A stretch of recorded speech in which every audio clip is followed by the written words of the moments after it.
Fine student, इस class में हम लोग ITER प्रोजेक्ट के बारे में समझने जा रहे हैं। तो ITER क्या है? International thermonuclear experimental reactor. ठीक है, तो जब हमारे प्रधानमंत्री मोदी जी फ्रांस गए थे तो AI समिट में तो उन्होंने पार्टिसिपेट किया ही था।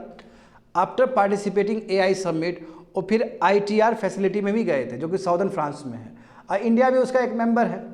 तो इतना इंपॉर्टेंट क्यों है ये प्रोजेक्ट, तो ये समझेंगे हम लोग इस क्लास में। GS paper 3 science and technology. तो यहाँ पे समझो हमारे प्रधानमंत्री जी है ना ITER में गए थे, ITER फैसिलिटी जो कि साउदर्न फ्रांस में है, और अलॉन्ग विथ प्रेसिडेंट जो फ्रांस के प्रेसिडेंट है एमुनुएल मैक्रोन भी गए थे वहाँ पे। और ये पहला विजिट है किसी भी स्टेट का प्रीमियर का, कि जो भी कोई प्रधानमंत्री या प्रेसिडेंट पहली बार इस तरह विजिट किए हैं इस फैसिलिटी में, यानी कि first by any head of state और head of the governments to ITER। समझ गए ना, पहली बार ऐसा हुआ है। अच्छा, ये जो प्रोजेक्ट देखोगे बच्चों लोग, जो ITER जो प्रोजेक्ट है ये कोलैबोरेशन है। इसमें यूरोपियन यूनियन शामिल है, US शामिल है, चाइना शामिल है, इंडिया शामिल है, जापान शामिल है, रसिया भी है, साउथ कोरिया भी है। देखते हो कितने इंपॉर्टेंट कंट्री इस प्रोजेक्ट का हिस्सा है। और ये कहाँ है? तुम्हारा साउदर्न फ्रांस में है। और इसमें लार्जेस्ट टोकामक एक एक्सपेरिमेंटल डिवाइस है, जहाँ पे कोशिश किया जाएगा कि जो सन के अंदर हो रहा है, जो स्टार के अंदर होता है, न्यूक्लियर फ्यूजन क्या पॉसिबल है अर्थ में इस तरह क्रिएट करना। तो वही एक्सपेरिमेंट चल रहा है वहाँ पे। देखो, सन इज मिस्ट्री। सन अपने आप में एक बहुत बड़ा मिस्ट्री है। जैसे एग्जांपल देखो, सन में हो क्या रहा है? सन में high pressure and high temperature, बहुत ज़्यादा हाई प्रेशर और हाई टेम्परेचर की वजह से वहाँ ग्रेविटी, जो सन का जो सेंटर वाला जो स्टेज होगा, सेंटर वाला जो होगा उसमें बहुत ग्रेविटी है। तो वहाँ पे हाई प्रेशर और हाई टेम्परेचर की वजह से क्या है कि न्यूक्लियर फ्यूजन होता है। जो कि फ्यूजन करना इतना आसान नहीं है, क्योंकि फ्यूजन करने के लिए you require great temperature, you require great pressure. समझ गए ना? अब उसको रेप्लिकेट करना है अर्थ में, तो ये तो बहुत बड़ा प्रोजेक्ट है। समझ गए ना? तो इसी प्रोजेक्ट के लिए सबसे बड़ा अर्थ का, इस प्लानेट का सबसे बड़ा एक्सपेरिमेंटल डिवाइस है। हाँ, ये तो साउदर्न फ्रांस में तो हो ही रहा है, बट अलग अलग कंट्री में भी हो रहा है, मगर वो छोटा डिवाइस है। जैसे एग्जांपल देखो, जॉइंट यूरोपियन टोरस UK का है, टोकामक 60 जापान का है, टोकामक फ्यूजन ये तुम्हारा न्यू जर्सी का है, और इस तरह और भी वर्ल्ड में है अलग अलग प्रोजेक्ट इससे संबंधित, न्यूक्लियर फ्यूजन के संबंधित है। बट ये जो है ITER जो है वो सबसे बड़ा है वर्ल्ड का, और इंडिया भी उसका मेंबर है। अब देखो इसमें क्या लिखा है, 1 किलोग्राम ऑफ फ्यूजन फ्यूल कितना प्रोड्यूस कर सकता है? 10 million times as much energy as kilogram of coal और ऑयल और गैस। इतना अधिक, यदि न्यूक्लियर फ्यूजन होता है तो वो 10 मिलियन टाइम्स ज़्यादा प्रोड्यूस करेगा energy as compare to 1 kilogram of coal और ऑयल और गैस। अनबिलीवेबल ना? मैं ये होने में बहुत टाइम लगेगा। ये ड्यूटेरियम और ट्यूटेरियम जो कि हाइड्रोजन का आइसोटोप है, उसको रिएक्ट करने में बहुत समय लगेगा। लगभग कह सकते हो कि 2040 तक, 2039 तक ये जाएगा वक्त, है ना, producing 500 megawatt of fusion power. यानी कि ये प्रोजेक्ट में बहुत समय लगेगा। अभी सब ये एक्सपेरिमेंटल स्टेज में है, ये प्रोजेक्ट को करना इतना आसान नहीं है। तो देखो यही लिखा गया कि why is it difficult for getting energy through nuclear fusion. Nuclear fusion से एनर्जी को पाना क्यों इतना मुश्किल है? क्योंकि नॉर्मली क्या होगा कि न्यूक्लियाई क्या करेगा, एक दूसरे को रिपेल करता है, उसको क्लोज लाना बहुत मुश्किल चीज़ है। और वहाँ पे क्या है, सन में, स्टार में अलग प्रोसेस है। वहाँ पे इतना ह्यूज टेम्परेचर है, इतना ह्यूज प्रेशर है कि रिपेल करने के बावजूद भी क्लोज आ जाता है। तो अब इसको क्लोज लाना है तो उसके लिए स्पेशल कंडीशन प्रोवाइड करना होगा ना, ये टोकामक में, इस लार्ज डिवाइस में, और हाई प्रेशर मेंटेन करना है।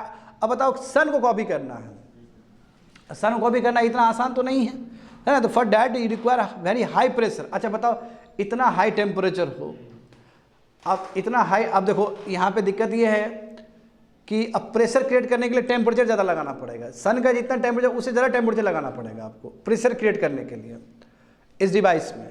और दूसरी बात है कि इतना ज़्यादा टेम्परेचर यदि यूज़ करोगे, इतना ज़्यादा प्रेशर उसमें यूज़ करोगे, तो कैसे तुम्हारा कोई भी सब्सटेंस वहाँ पे सर्वाइव कर पाएगा? तो इसलिए प्लाज्मा स्टेट में चला जाता है वो सब्सटेंस।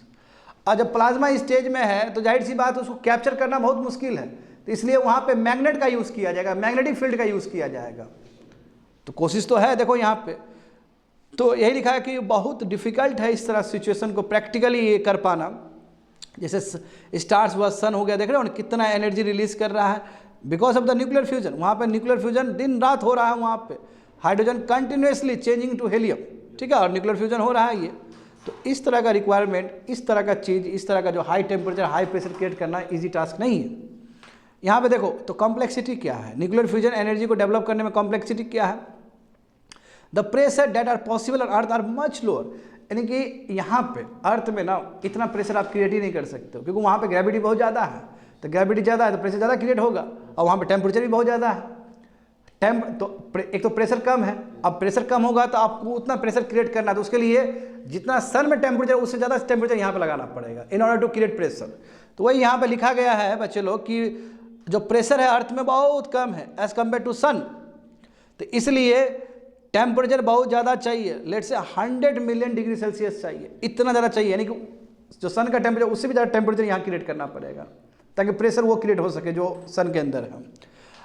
इतना हाई टेम्परेचर में बताओ, कोई भी चीज़ डालोगे तो प्लाज्मा स्टेज में fully ionize gas plasma form हो जाएगा वहाँ पे। अब प्लाज्मा क्या किया जाएगा, फिर इसको फ्यूजन करवाया जाएगा, हाँ, then be ignited to create fusion. और कोई भी मटेरियल यहाँ पे विथ स्टैंड ही नहीं कर सकता इतना हाई टेम्परेचर और प्रेशर में, समझ गए ना। तो साइंटिस्ट वही देख रहे हैं कि प्लाज्मा को अब ये सुपर हीटेड गैस या प्लाज्मा को फिर कैसे कंट्रोल करके रखे, तो उसके लिए मैग्नेटिक फील्ड, तो इस पे काम हो ही रहा है, समझ गए ना।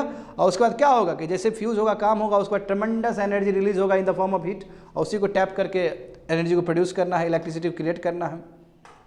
तो ITR इंडिया क्या है, ITR इंडिया मतलब हमारा स्पेशल प्रोजेक्ट है ना, under the institute for plasma research. और ये देखो यही जो इंस्टीट्यूट फॉर प्लाज्मा रिसर्च जो है ये कहाँ है, इसका हेडक्वार्टर कहाँ है, ये गांधीनगर में है। और हमारा ये डोमेस्टिक एजेंसी है जो कि डिज़ाइन करता है, बिल्ड करता है और डिलीवर करता है ITR को, यानी कि ITR में जो भी सर्विस भेज रहा है यही हमारा संस्था भेज रहा है, जो खुद डिपार्टमेंट ऑफ एटॉमिक एनर्जी के अंदर काम करता है, समझ गए। लगभग 200 इंडियन साइंटिस्ट, एसोसिएट्स और भी इम्पोर्टेंट है ना मेंबर्स सब शामिल हैं ITR में।